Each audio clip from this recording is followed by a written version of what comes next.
relationship scars, grief-born scars, or even spiritual scars. Scars that can be perceived and understood only through the wisdom and experience of a fellow sufferer.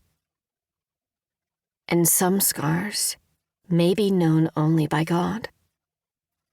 Friend, I don't know the pain you've endured or the scars you now carry, but I have found that, much like soldiers on the front lines of war, we can endure much more when we know we aren't in the muck alone.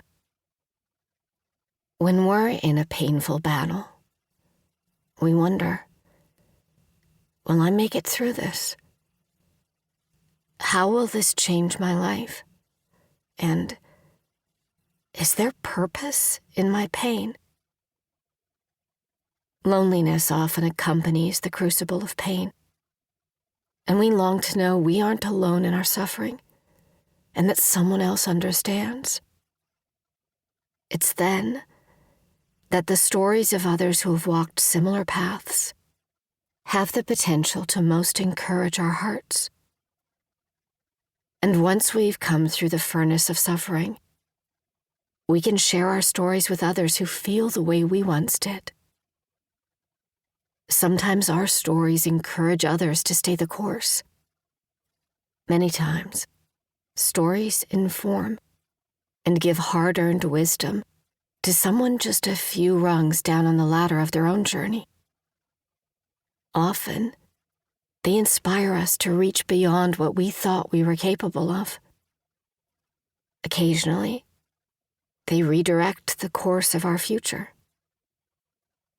But they always serve a purpose and impact us if we'll let them. Because God never wastes our pain.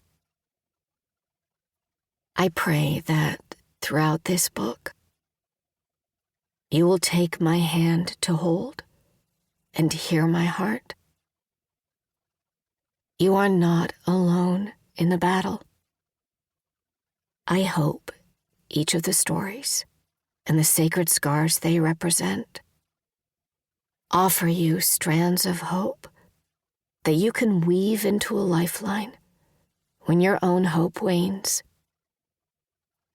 These are real people who have fought real battles and have the scars to prove it.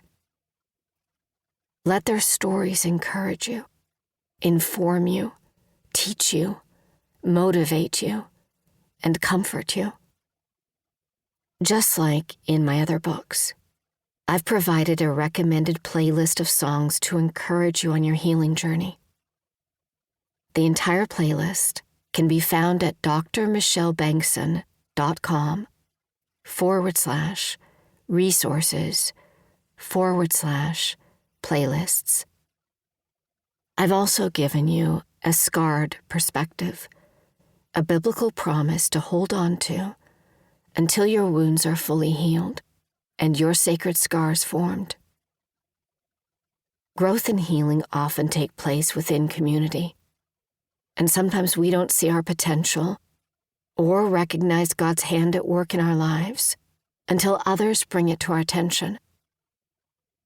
Once we've finished our coffee, and you've shared about your scars, and I've affirmed you with a few of my own, I would offer to pray for you. Not because there is anything special or powerful about my prayers, but because all power exists from the one who answers. In lifting you to his ear and his heart, I leave you in the best hands possible. Because even when our time together comes to an end, he will never leave you, and his healing continues. He heals the brokenhearted and binds up their wounds. Psalm 147, verse 3. Father, I lift up the one listening to this book. They have sacred scars that only you may know. But the pages of their story, tear-stained as they may be, have woven in